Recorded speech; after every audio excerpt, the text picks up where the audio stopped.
Welcome to 5 Good Minutes.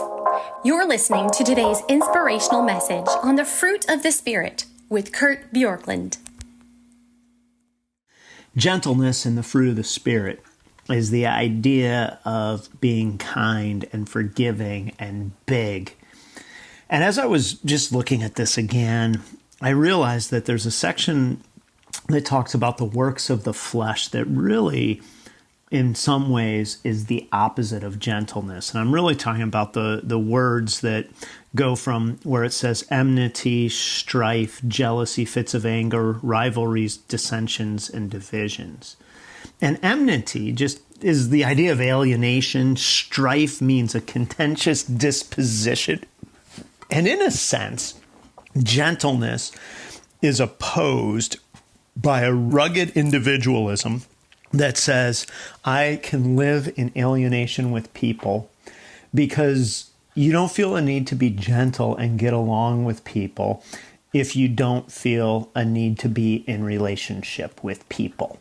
So, for example, if you go to, let's say, a football game and somebody's being a little obnoxious, and you may be very gentle, but you can also just walk away from that person. You don't feel any need to say, oh, I must connect with or somehow make this right. And so you may be gentle without anything, but if you're put in a box with that person or have to sit next to them and you can't leave, you're forced to relate just a little bit more. And even more so with people that you're in community with. Part of gentleness is being willing to say, I will live in such proximity with you that I must somehow get along with you. And strife is this contentious disposition that just simply says, I fight to fight.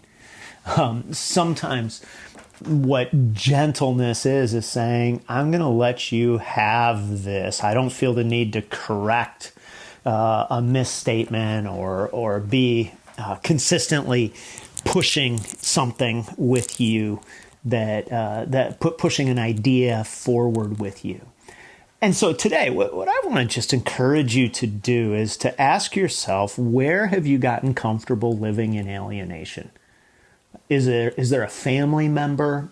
Is there a work relationship? Is there a former relationship? Somebody that if you just ran into them out in public, it would be uncomfortable for you because of how that relationship has unfolded? And if so, is there a corrective step that might be called for? Now, certainly Romans 12 says, live at peace as far as it depends on you. And so there are situations where you may not be able to change the dynamic that's there. But where are you comfortable living with alienation? And then where are you willing to have a contentious disposition, to live with known strife? So not just alienation, but to live just with constant friction.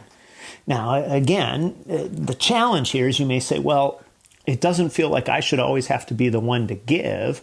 Therefore, how does this live in reality? Like if you're married and your spouse is always demanding, always pushing for their way, and you feel like you're always giving, which, by the way, always is a bad word to use in relationship. But if that's how it feels, to say, well, just be more gentle is probably not the answer, as much as to say, how can you have disagreement without having a contentious disposition?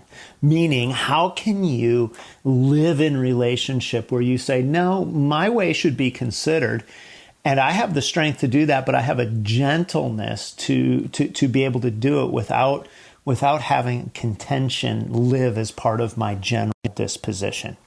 And I believe that if you and I can ask those two questions, we can grow in gentleness even today in how we are living our lives. Thanks for joining us here today.